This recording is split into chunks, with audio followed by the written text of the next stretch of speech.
semuanya, coba bayangkan bagaimana jadinya kalau Indonesia tidak punya dasar negara. Apakah kita masih bisa bersatu meski berbeda suku, agama, dan budaya? Nah, disinilah pentingnya Pancasila bukan sekedar 5 sila yang dihafalkan di sekolah, tapi fondasi yang menjaga Indonesia tetap berdiri tegak sampai hari ini. Kami dari kelompok 1 akan membahas tentang Pancasila sebagai dasar negara, membahas makna, fungsi, dan tantangannya dalam kehidupan berbangsa, terutama di era modern sekarang ini.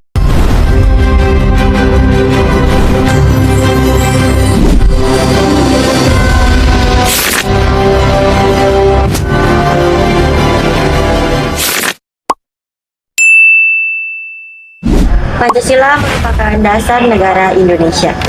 Sebagai dasar negara Indonesia, Pancasila memiliki kedudukan tertinggi dalam hierarki hukum di Indonesia. Artinya, segala peraturan perundang-undangan, kebijakan pemerintah, serta aktivitas kenegaraan harus bersumber dan tidak boleh bertentangan dengan nilai-nilai Pancasila. Adapun beberapa fungsi dari Pancasila sebagai dasar negara. Yang pertama yaitu Pancasila sebagai landasan hukum, di mana Pancasila berfungsi sebagai sumber hukum tertinggi di Indonesia. Jadi, semua hukum dan kebijakan pemerintah harus sesuai dengan nilai-nilai yang terkandung dalam Pancasila. Dan yang kedua adalah Pancasila sebagai pedoman hidup bangsa, di mana Pancasila menjadi pedoman bagi rakyat Indonesia dalam bersikap dan bertindak baik dalam kehidupan, baik di sosial, politik, ekonomi, maupun budaya. Dan yang ketiga, yaitu Pancasila sebagai pemersatu bangsa. Seperti yang kita tahu, Indonesia memiliki keragaman suku, agama, budaya, dan bahasa. Pancasila hadir sebagai pemersatu yang mengikat semua perbedaan tersebut dalam satu ikatan kebangsaan. Dan yang terakhir yaitu Pancasila sebagai dasar dalam penyelenggaraan negara, di mana setiap kebijakan dan penyelenggaraan negara harus berlandaskan pada nilai-nilai Pancasila. Dengan demikian, Pancasila menjadi panduan dalam membangun Indonesia yang adil, makmur, dan berdaulat. Baik, di sini saya akan menjelaskan mengenai kedudukan Pancasila. Pancasila memiliki kedudukan yang sangat penting dalam kehidupan berbangsa dan bernegara di Indonesia. Ada beberapa kedudukan Pancasila. Yang pertama, Pancasila sebagai dasar negara. Pancasila menjadi fondasi atau landasan utama dalam penyelenggaraan negara Indonesia. Semua peraturan, kebijakan, maupun tindakan pemerintah harus sesuai dengan nilai-nilai Pancasila. Contohnya, Undang-Undang Dasar 1945 yang disusun berdasarkan nilai-nilai Pancasila. Yang kedua, Pancasila sebagai pedoman hidup bangsa. Pancasila menjadi pedoman atau arah dalam bersikap maupun bertingkah laku bagi seluruh rakyat Indonesia yang dilakukan dalam kehidupan sehari-hari. Contohnya, menjaga toleransi antar umat beragama yang sesuai dengan sila pertama. Yang ketiga, Pancasila sebagai sumber dari segala sumber hukum, yang artinya seluruh peraturan perundang-undangan yang ada di Indonesia bersumber dari nilai-nilai Pancasila. Pancasila menjadi dasar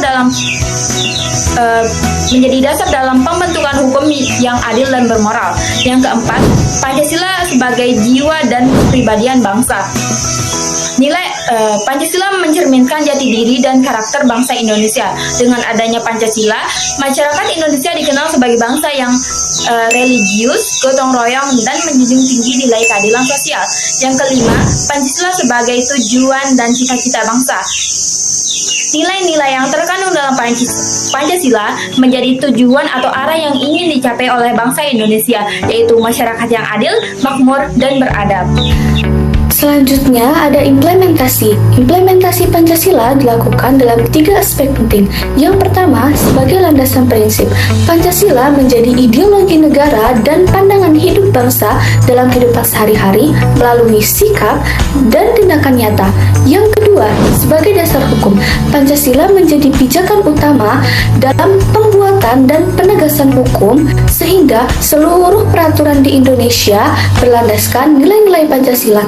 Yang ketiga, sebagai landasan filosofi negara, Pancasila digunakan sebagai dasar dalam membangun kebijakan dan menjalankan fungsi negara. Dengan penerapan tersebut, Pancasila bukan hanya konsep, tetapi panduan hidup yang nyata bagi bangsa dan negara Indonesia. Selanjutnya, saya akan memaparkan tentang tantangan implementasi Pancasila dalam kehidupan berbangsa dan bernegara. Seperti yang kita tahu, Pancasila merupakan dasar negara dan pedoman hidup bagi bangsa Indonesia. Namun, dalam pelaksanaannya masih banyak tantangan yang dihadapi. Tantangan pertama, tidak menerapkan nilai-nilai Pancasila dengan benar. Hal ini bisa kita lihat dari masih adanya perilaku yang tidak sesuai dengan sila-sila Pancasila, seperti ketidakadilan, korupsi, dan kurangnya rasa tanggung jawab dalam menjalankan tugas. Tantangan kedua, pengaruh budaya luar. Globalisasi membuat budaya asing mudah masuk ke Indonesia. Sayangnya, sebagian budaya itu tidak sejalan dengan nilai-nilai Pancasila.